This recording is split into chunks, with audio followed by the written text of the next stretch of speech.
afternoon, and we are back again. This time we are having two guests. We will be discussing the role of the family, and we are going to have with us a program that we feel can solve many of the problems that we had in our minds. And that we look at this program to bring us light that we have not seen for quite some time. So we're going to deal with Brother Smalls here on my right-hand side, and Sister Santiprika. Yes. On my left-hand side. And of course, I am Yosef ben Jochannan. Brother Smalls, what is your opinion about the ancient African family? Boy, Dr. Ben, that's a big question. See, that's my opinion. I may be flying all in outer space and stuff. But from my studies, reading a lot of your work, spending a lot of time on the continent talking to a lot of the traditional leadership, the original idea for the family had to do with what we understood of how nature worked.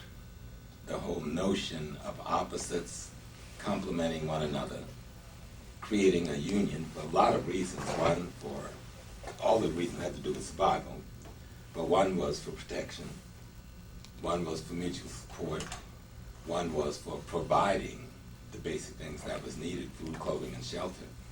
And then the other was the understanding of how you did what I think I've heard him call it Pahemiwasu, or the repetition of the birth of the universe, which constantly gets repeated by the human being, giving birth to new life and then cultivating that life that gives birth to new life. And then trying to fuse some understanding into that around the ethical moral principles, which are basic rules and regulations that govern our behavior so that we complement each other and keep harmony and balance. And so my understanding of the family is a constant to keep those things on course, to keep the harmony, to keep the balance, to keep the perpetuation, and to be able to provide food, clothing, shelter, safety, and security for the unit.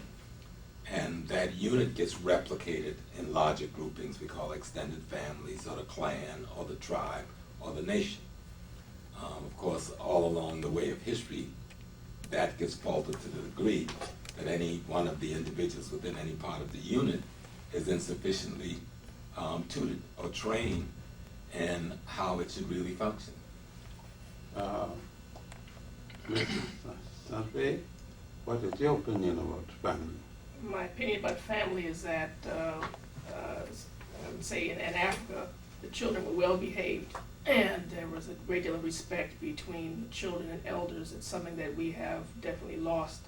We've lost our way, obviously due to the influence of the West and the slave trade, and the deliberate splintering of the family. That's not how it used to be, but that's presently where we are at present. Now, my view of important element in the family. In the West, it's normally conceded that the family is a legal entity in which a marriage is performed. And I am not seeing the family from that point of view. My view of the family is a male, a female, which is the mother and the father, and children resulting therefrom, married or unmarried. The family is based upon that. Then the family is based upon the same arrangement by marriage and children. I find that that eroding of that family has caused the problems that we are having today. Besides that, the family unit cannot succeed as it was yesterday, because yesterday the highest point of the family was childbearing, and the woman played a major role in that. Today she has to go out and work and leave the family exposed. For instance, the child may not see its mother all day. It may not see its mother till on weekends or different time of arrangement. So the mother is not looked as the prime runner of the family, because she has to compete with the husband for the daily bread. And in that context, I saw the family deteriorating. What do you think about that? You would pose something on the social. Well, I think that has a lot to do with it. The mother was always the primary educator of the offspring. She gave them their values. She gave them their ethical, moral balance. She transferred the culture. Now you have to put your child in a daycare center, and you really don't have any control over the values that's being transferred, the ethical, moral perspective that the kids are coming into, because they come in contact with all these different individuals from different places with different beliefs and different ideas. Because the society has created such a phenomenon that to earn the medium of exchange, the money, it takes both parents to be working. Both the father and the mother have been removed from traditional roles in training the children and transferring the values and the culture. So I've got 6 kids. They're in their 20s and 30s, and I'm still trying to train them, because having to send them out to schools, I lost a lot of the opportunity. And there were some points where some of my children were my enemies. The enemy of my belief, the enemy of my views, the enemy of their mother's views. They tend to call that rebellion here, but I think it's much worse than rebellion. I think they become the enemy of your belief system, because they've been given a belief system that says yours is wrong, and that they don't have to even adhere to respecting you. And they can still make it in the world without having to give the basic respect. And so that has created a war between the offsprings and the parents. And I think it is deliberate, because the ruling group in this country, I grew up on a plantation in the South, and I worked in the home of the Vanderbilts. They don't raise their children like that. They raise their children more in the African family model. Always a very collective family thing that's constantly going on. The females in the household was constantly the one transferring the culture. The father in that household was the nurturer. And the very things that they were hindering us from doing, they were doing. And as I study the elite in this country, you see them on almost any occasion using the Thanksgiving, Christmas as great opportunities to fuse that family. And even in most of those families, they choose both the bride and the groom for their respective children, or at least have a significant amount to say in the approval. And now if you tell your child the type of individual they need to be dating, you've got a problem. Let alone saying, I'm going to assist in the final decision on whether that person has made up the quality and character necessary for you. So, Mr. Santiprika, considering what he stated, Yes. what do you think about the marriage, and what is your opinion about the rules and regulations and the various prescriptions which we have for the family and marriage? Well, there are no rules and regulations anymore. That's pretty clear. I can tell you this firsthand. When students show up in my classroom in the CUNY system, they're there to learn, but they're lacking just basic manners, certain finesse they're lacking, a certain demeanor they're lacking. That means to me that somebody at home is sitting down on the job. That's what it means. And that means that I have to then teach as well as attempt to then instill some sort of what we call boundaries. There's no more boundaries between people, or what we call boundary issues. They cross them willingly, like they're in your face or whatever. And that's been a problem somewhat. And it's just very, very, it's very distressing to have to deal with, but they learn once they're in my class, and then they go their separate way.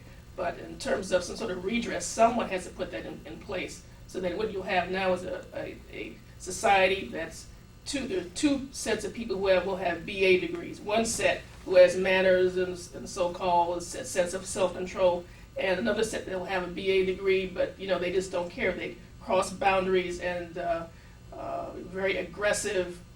They lack just basic self-containment and self-respect, and they're not getting that at home. And also, there's a phenomenon where parents are cursing at their children. This is a widespread phenomenon, very much so. In view of what you said, what do you think about the law and the family? The power of the police and coming in and taking over and things like that. Now we could say, call the police for the instruction given by the parents can always be overruled by the police. What do you see in that? I see it as being a highly dangerous, volatile situation. Now kids can just call 911, but as we saw up here in Harlem, a woman was killed. She had a row or argument with her children. The police came and they killed her, as we recall. I think that was about 6 or 7 years ago. It's very difficult to try to mediate that, because the extended family has broken down to the children are not listening. I think also has a lot to do, to be honest with you, with, and some people may disagree, it has a great deal to do with what people are eating, what they're ingesting. You are what you eat, in terms of, let's say, the aggression, the sugar, the antibiotics in the food, all of that, I think, contributes to a state of mind. The media, the influence of television, the profanity in the rap music, all of it contributes to actually youth who are out of control. There's no question about that. No, something is amusing. We speak about the role of religion in the home. Now we have the Christian religion, the Muslim religion, the Hebrew religion, and other religions. But primarily, in the United States, the black child generally have the Christian religion. How do you think the other religion forces impact upon us in that relationship, in the family? I would say that all religions have some sort of moral foundation, and that's really what we should be after. I know myself, I grew up as a Baptist. I'm not sorry that I went. Of course, I kind of wiggled out of it and stopped going as soon as I could, which was around age 12. But I think that religion does have some influence in terms of rules and regulations and things that you must and must not do. Also, I would say this, general kindness and compassion toward other people. I think that's sort of like a given across the board. I think it's very, very important. Even if the child stops going, to have some sort of regularity of some sort of religious practice, whatever it is. Brother Smalls? Well, the religion is probably the most powerful of all of the socializing instruments, because it deals with the fear of death as one of the motivators, Yes. and deals with acceptance by the absolute arbiter. That if you're out of God's acceptance, you're in trouble, whatever people perceive that to be. And so it makes religion very powerful. And in a country like this, where Christianity, though you have other religions, Christianity is considered to be the state religion, even though it's not stated that way. The culture is basically a Judeo-Christian culture with primarily a Christian focus. So you don't want to be out of step with that. But something has occurred in this country, like in no other country in the world, where there is an assault, not so much directly on religion, but on the ethical, moral practices or impact on the youth. So you stop prayers in school. Now that may seem like a simple thing to say, yeah, we stop prayers because you need to be, you don't want to be denominational. But then you say that anything that relates to any kind of love and cared about us. Because the final decision is, can I lay my head on this and go to sleep and feel safe and feel comfortable? I mean, my psychological head, my intellectual head, my spiritual head. Yes. How can I do this? And the country has been so against African traditional systems being taught. They've spent until you broke the bonds on Egypt. They denied it. That was even an African phenomenon. Matter of fact, they said it wasn't even in Africa until recent years. And so to return to our ancient ways in Egypt, when we were we established the notion of family. We established the notion of society. We established the notion of order. We established the notion of God itself as being necessary to be an arbiter in the situation of humankind. How can we return to that when we have institutions projecting us or forcing us almost to accept these other centers of spiritual centeredness, even though all of the history that relates to those centers and us is abusive? And it's a very hard psychological thing to have to deal with on a daily basis if you're a young person, even though you don't know the details. I've listened carefully to that explanation. Now come a big question. How can you have a God concept for our people as a whole, and the image of God is displayed in the black churches as being white? Oh yeah, well that's one of the And most in the dangerous. holy books as being white, Yeah. in the pictures as being white. How do you use that?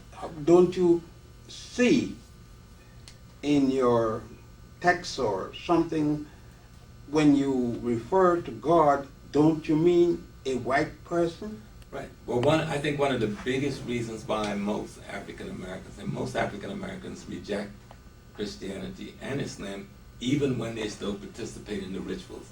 They participate in the rituals because it's a socializing thing. But they reject it in their everyday living habits and behavior. And the reason is they know to accept it is to accept the superiority of white people, first of all. To accept the white man as God, second of all. And those who even pretend to is doing a great damage.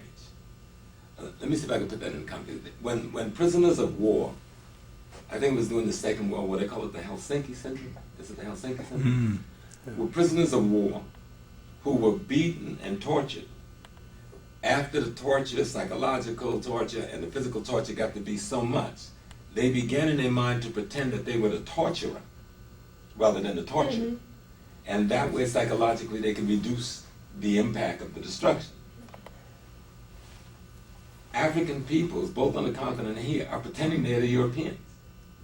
By pretending they're the European, they can partnership with the power and the wealth. So they think. They're not in a real partnership. Dangerous. They're still victims of that partnership. One of the most dangerous things in the world is the use of a symbol of another other than yourself as your image for God. But in our case, what makes it more dangerous, you have the symbol of the rapist, the murderer, the genocider of your ancestry as your symbol for God.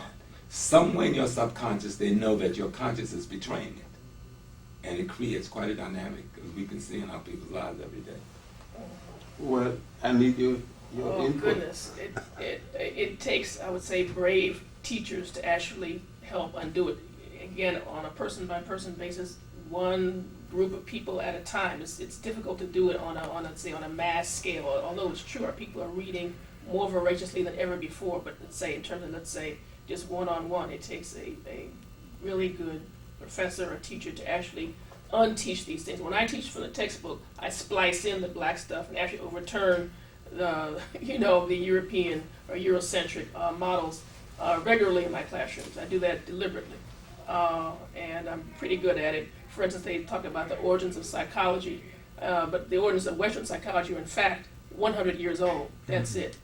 So about the like the late 1800s coming up to the present time, and the so-called notion of even so-called multicultural or psychology is not even 20 years old. It shows you how little we are thought of by the mainstream. And so basically when you say about even the treatment of psychological disorders, it begins in Egypt.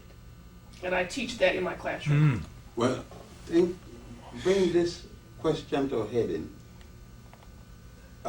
Bishop Man for the AME is given in 1825. He had a conference with 800 African Americans planning to go back to Africa.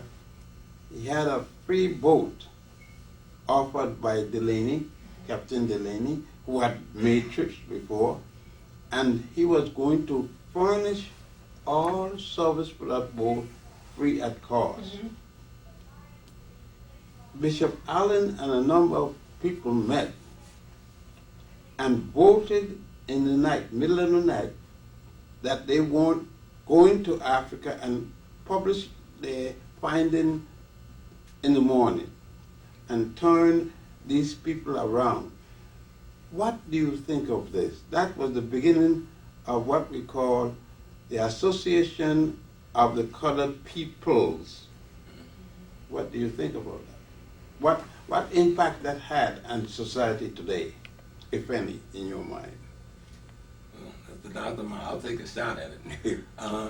Again, the institutions of socialization in this country, the societies of secrets, the churches, the schools, are designed to elevate whites into a position of superiority and to put us, the African people, in a position of inferiority. They design it so that it makes that statement. Many of our leaders, Allen being one of them, though he's acclaimed as great for walking away from the church, motive is important. He didn't walk away from the church because he saw an African model as being most suited. He walked away from the church because he wasn't given the opportunity to be a part of it in the manner he thought he should be. But it isn't that he was rejecting that value system. He wanted to be in that value system. And so I think that move that he made really dealt the blow to the whole movement of Africans realizing themselves as Africans, because we know at that time Martin Delaney was making some very powerful statements.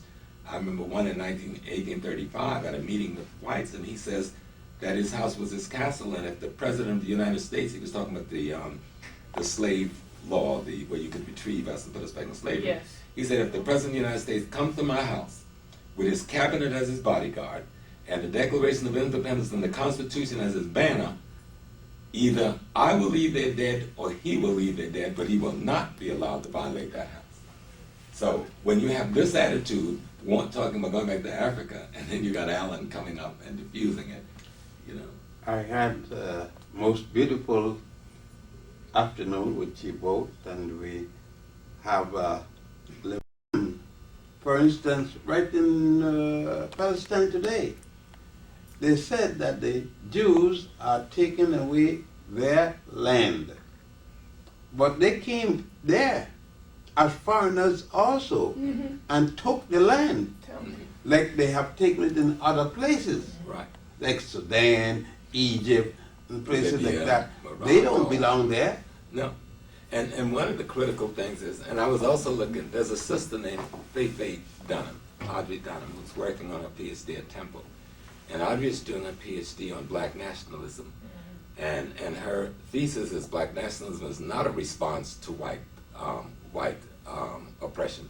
Black nationalism is an attempt on Africans to exert themselves wherever they are. And so she's established this quite clearly. True.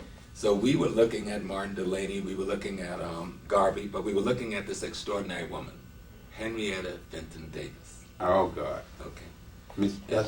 She was the mother of the organization. Yes.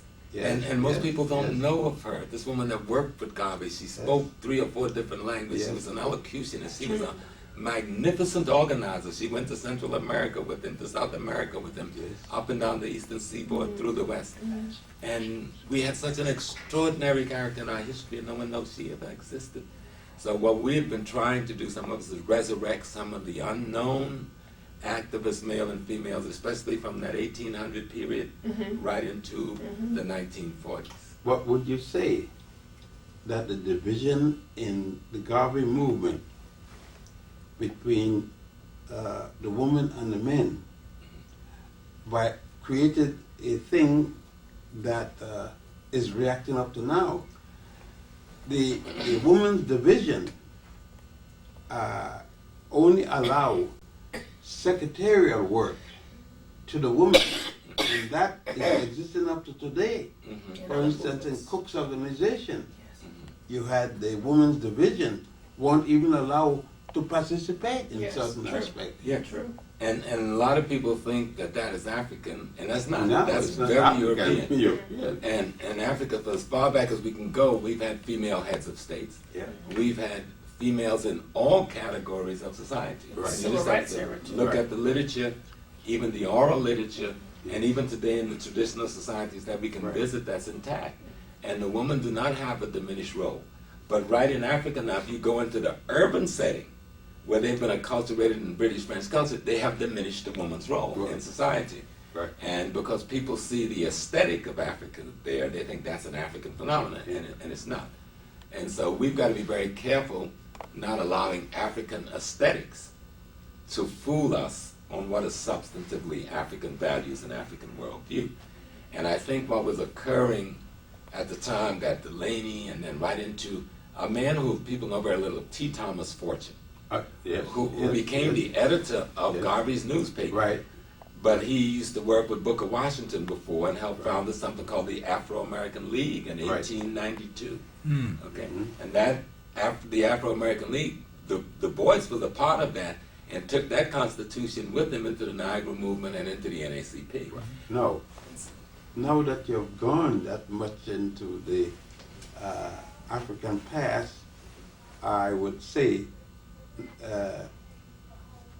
back in 1800s, with the proclamation of Thomas Fortune and all of the men who went along with the movement by Richard Allen, the revolution, you could say, of the church, why you would think that those men, though moving from their position in the church, having to sit up in the balcony, came back and built a system exactly the Like what they were same. trying to get away from. You might mention who Richard Allen was? Richard Allen was a man, the first member, first bishop of the Protestant church, the AME church. And Down on he- Wall Street, the first church. Yes, and he was forced to sit in the balcony in the white church. He could not sit downstairs, and he tried many times to get that position.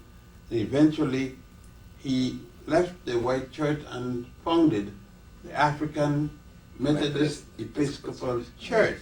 Which is on 139th Each of Street. them are various places Okay. today, and they're exact duplicate of the white church. Well, Why? I think for the same reason that we have the problem today, because we don't have access to African models, African institutional models, and we're just beginning to get the kind of data necessary. The degree to which African institutional models did exist, especially on the plantations in the South, like my grandma, who was a root woman. I grew up in the root tradition. I grew up in the bush, you know, where we were root people. It still is a root man, you know what I'm saying?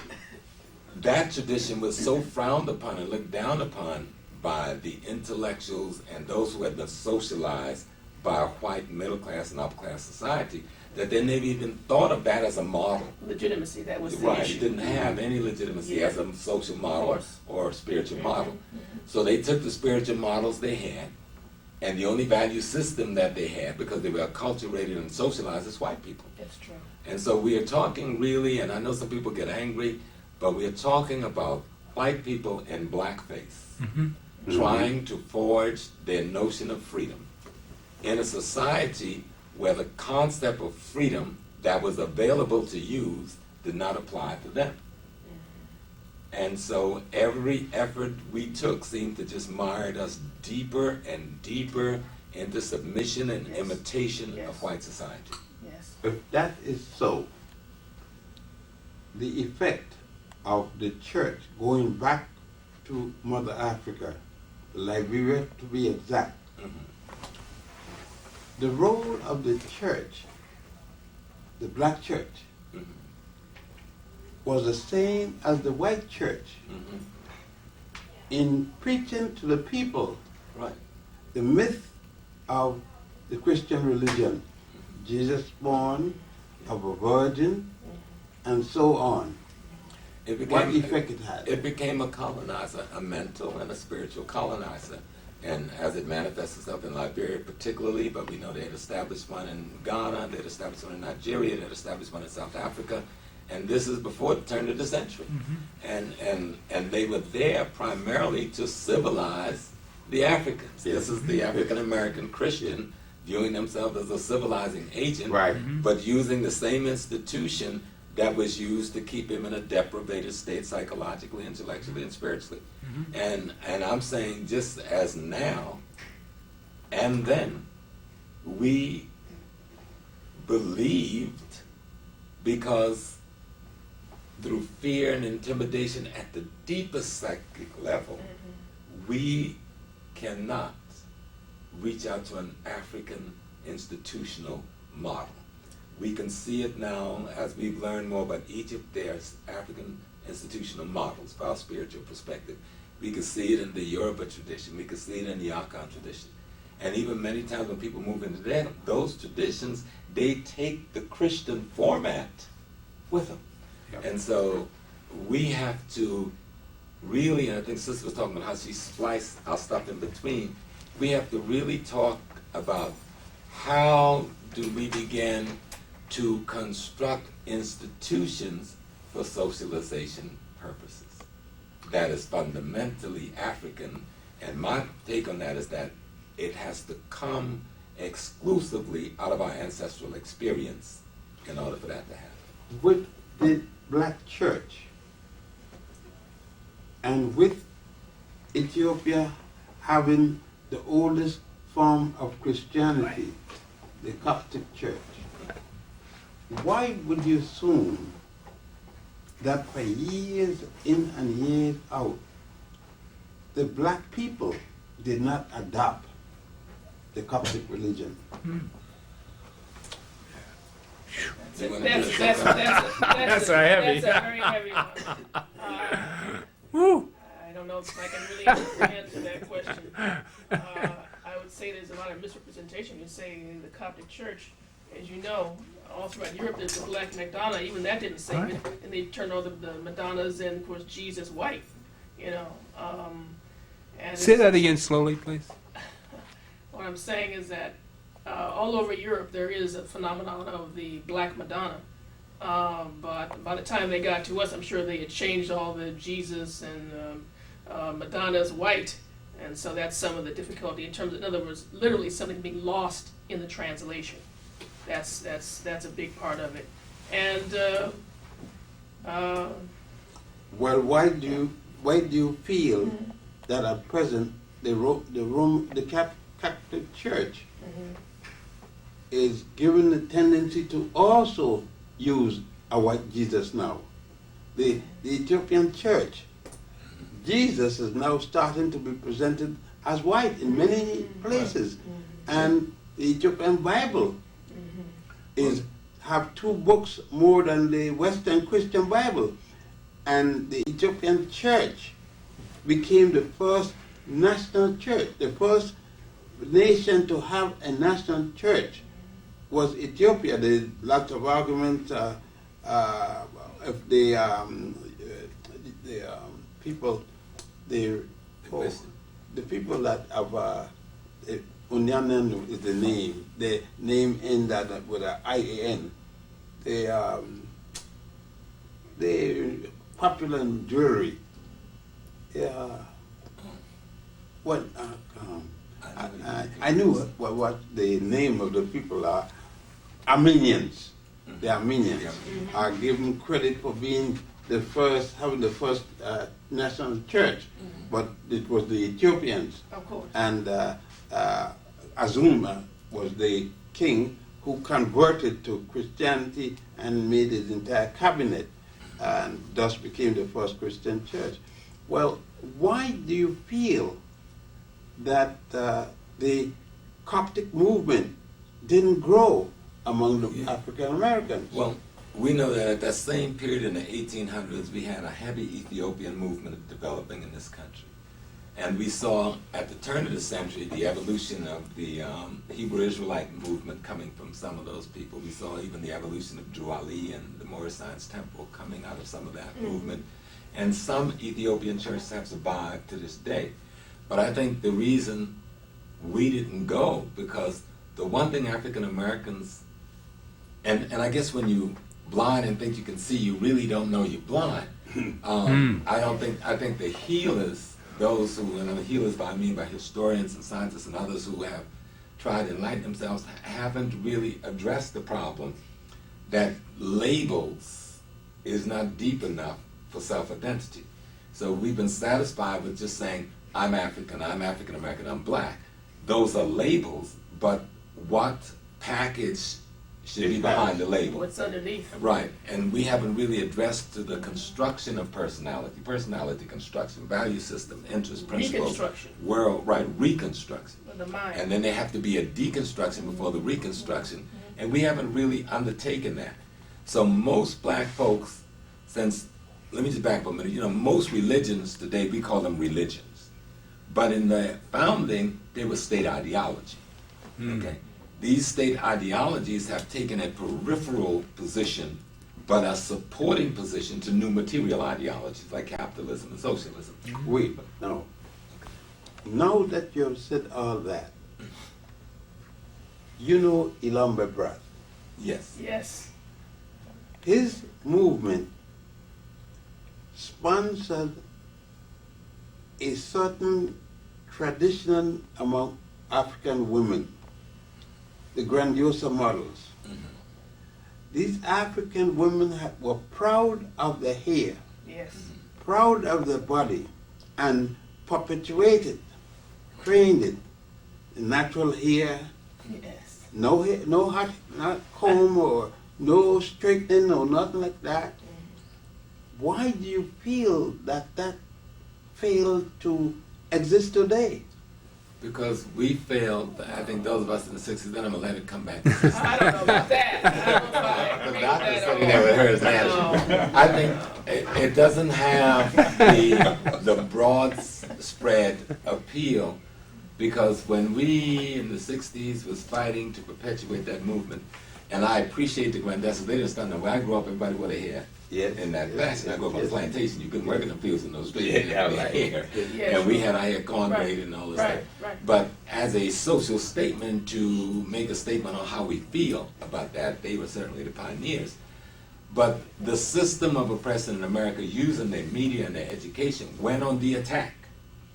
And the attack was to give us, to first denigrate that image, but then to give us role models after they established that phenomenon, especially using TV and movies, that did just the opposite of the African image.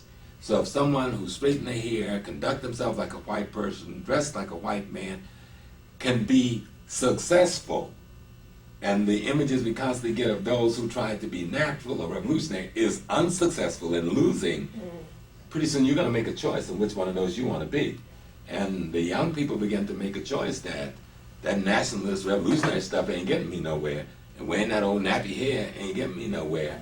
And it's not, I know that's an oversimplification, but there was and there's still a big attempt around aesthetics and history on the part of the system to make sure that aesthetics, their aesthetics, is what is considered to be the standard for beauty in the society. African aesthetics It's That always being in so, some way. that being so, But Sister wanted to make a comment on that, and I think she can. that's, Brother, Professor Smalls, I respectfully take the issue with it.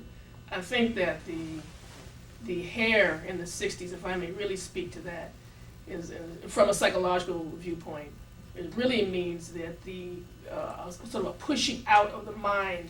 That's how I see that. Hence, the hair gets longer and longer, so to speak. And I think that what we have now is the advent in the 70s. Is it the 70s or the 80s? With the brother who founded Kidnaps. Kidnaps set the tone and the model. Now people wear their hair any which way. They wear it twisted, they wear it braided, and they are, to me, that's part of the acceptance of the black self. Now, some of the problem, of course, is that people who wear some of these twists and braids cannot be trusted. That means they have not done the inner psychological work. They have borrowed from the 60s and from the 70s without doing the inner work. So you never know who you're talking to. Yeah, that's the problem. And some people with straight hair, I trust them absolutely because they're warm, they're good people, they're trying to be decent, and they're coming from the right place. And some people you just don't know. But I'll just say this: I appreciate, you say aesthetic, I appreciate very much this Afrocentric aesthetic, and that's an issue in itself, Afrocentrism. But I like it. It's nice on my eyes. I appreciate Well, it. the reason I say And the shame, dealt and with the issue is the shame is not there anymore. That's the part I really like. And that's what that pushing out with the afro out to here, that's what that was about. It was about the erasure of shame. right. That's really what that But meant. what I'm saying is that process is being reversed.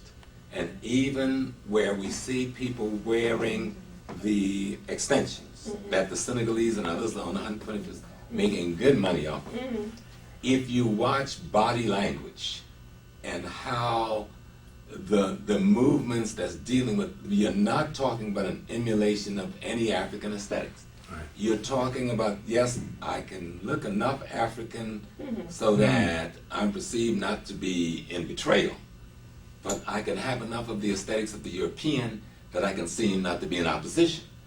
And so, and that's not true for everybody. Toned down somewhat, is that what you mean? Right, and what I'm saying is that the aesthetics is important enough, and media show us that aesthetics is important enough because that's the first thing that signals the minds to identify the object. And so aesthetic is important enough that they've declared war on the African aesthetics. Now some of us have survived it, and like I say, even people who have straight hair can be more African focused than someone who have a natural hair. Absolutely. That's why I use the word aesthetics and not talking about the personality or qualities, because we know that.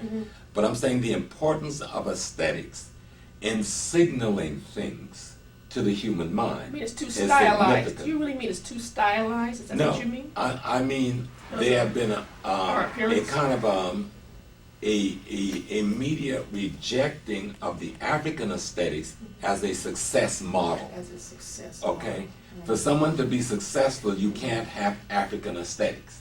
If you use European aesthetics, then your success seems to be almost guaranteed, even though. But Professor, these lips, and they're shooting well. collagen in the lips, that's an African right, aesthetic. Right. I understand that. Women aesthetic, and they're doing the hips and all Yeah, that. hey, But why not? But the thing that is the most visual is clothing, colors, And the hair. configuration, hair.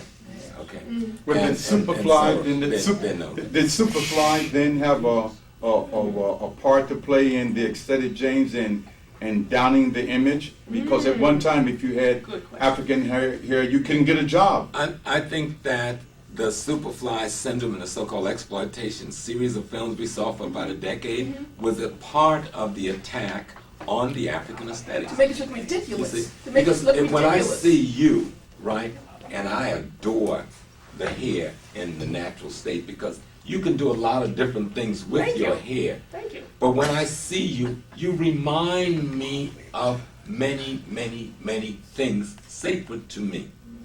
If I see someone in a European image, they're not going to remind me of the same things that's sacred to me or the degree of things that's sacred to me. Yes, I'm intelligent enough to know this is an African woman or this is an African man, but there are things that the visual aesthetics trigger in the human subconscious that's important for how those two human beings end up when they get close enough to come in some kind of contact with each other, we formed opinions from a distance. That visualization has caused us to form certain opinions. And sometimes those opinions are wrong. But at least when I'm seeing an image that reminds me of mama, of granny, of the ancient mamas and grannies, I can pretty much take a chance. I may lose, but I guarantee you I will lose less often taking a chance on that image than I will do on an image that does not trigger those things in me. And to me, I can say, thank you. There you go. Quiet needs that. You were fired up again, and I wish that will happen every time we meet, but we must end this session, and we have... One question. You didn't speak about hip-hop in the image, this image that we're speaking about. We will have to have some time to get... We got 4 minutes. 5 minutes. Oh, 5 minutes. We got 5 we minutes. got 5 minutes.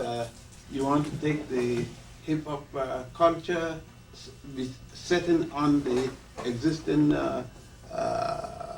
attributes that we are talking about? The blonde hair today and all the rest of It's it. a hair problem. I can't really claim to know what the hip hop culture is as I try, and in some ways I try to tune it out and try not to follow it because I'm on a different timeline. I mean, in other words, things that I appreciated were like 1940s bebop, you know, where you could like poke fun But at. these are our children. I understand what you're saying, but I'm just saying, where you could sort of poke fun at black women in the songs, and it was warm and gentle. This is something different with a lot of profanity going on, so therefore I kind of like tune the culture out, so maybe I'm not really the best person to answer that. But do you mean in terms of the look? What do you mean by the look in terms of bebop? What do you mean? Well, I mean hip-hop, I'm sorry. No, we need your honest opinion as an adult. What do they wear? What do they... Stuff off their, Most off of their them butt? don't wear much or nothing. Oh. But We're talking about the blonde hair, hip-hop, the blue hair. but hip-hop comes blue eye with a contact. lot of dimensions. There's a lot of different I'm dimensions. sure there is. So, The music, they've taken the notion of music on scale to an extraordinary level. What they've done with video as a medium, Okay. they've taken it to an extraordinary level. What they've done with the advertising industry, they breathe new life in Madison Avenue that had fallen down. But I think where the criticism, the weakness, we'll see again, come back to that aesthetics.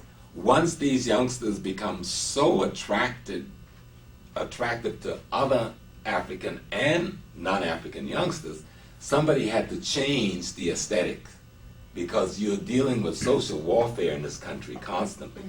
And so the industry they are in depends on the marketing of their product. The marketing of their product depends on the distribution end of the marketing system. And since the distribution end of the marketing system is in another ethnic group's hand, an ethnic group that have traditionally been in opposition to the African as a group, then you find people starting to manipulate what images that will be tolerated as a marketing tool. And that means I will now, if you come with a positive, ingratiating lyrics, I don't care how beautiful it is, I'm not promoting it, it's not going to get marketed. I need something that denigrates, you can put the finest music behind it you want, I will market and distribute that. So that's another piece of that movement, and that piece is controlled primarily by whites, primarily by Jews and I Italians. bet you started up now. But we have to bring it to a close, and I No, you want still got to... 3 minutes. 2 minutes? 3 minutes. All right, let me answer this. I am a fan of shortwave radio. So I do hear rap music on Radio Deutsche Welle, Germany, Yeah, all over the world. We have Japan. quite an impact. And I hear the African energy underneath the Japanese music. Yes, I do. Well, rap music itself, look at the time that rap comes about. It is the time in the 70s. The party, Panther Party, which was the last visual image of our movement, was defeated. The NAACP has become almost non-functional. Dr. King has been assassinated. Malcolm's been assassinated. The nation is at a low. The church has lost its overall influence, especially in the urban centers of America. Crossover music at that time was the fundamental trip going on in the community.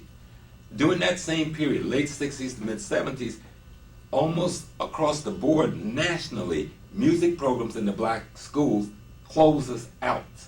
Music programs and athletic programs. Now, we don't look at it as a national conspiracy. People don't like that word, but it was certainly a hell of a coincidence that across the nation, music gets snatched out of our institution while the crossover phenomena is taking place. Crossover meaning white people writing most of the music. Everybody made money but right, us. Right. Yes. And so the black youth left without an instrument of expressing, because we expressed ourselves through most of the activist community, Yes. began to express themselves with the only instrument they had, their voice, which was the first instrument we used for expressing ourselves when we first got here. But in those rap is the same African rhythmic pattern Yes. that we hear in the drums and the music of Africa. Yes. Right. Yes. With It's free to the air to be taken. Having said that, Yes, Dr. Ben.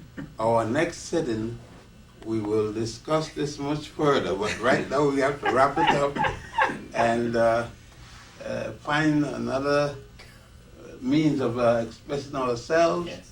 And we want to say, we wish you good luck Good luck. and see you again. And we turn Thank you, Dr. Ben. move the meeting back to the moderator. Yes, sir. We now say good night, Alafia. Afia, Otep, and all that comes. And your guest's name were And the guest names is Mr. Smalls, Small. Professor and, Small? Professor Smalls, Yes. and Dr. Santiprika. Santeria, Santiprika. Santeria, Okay. and myself, Yosef Ben Jochannan. Dr. Dr. Joseph. Well. Doctor. Yes, Indeed. yes. How many books have you written, Doc? 42 books written. They're published, and like many more in the house. Thank you.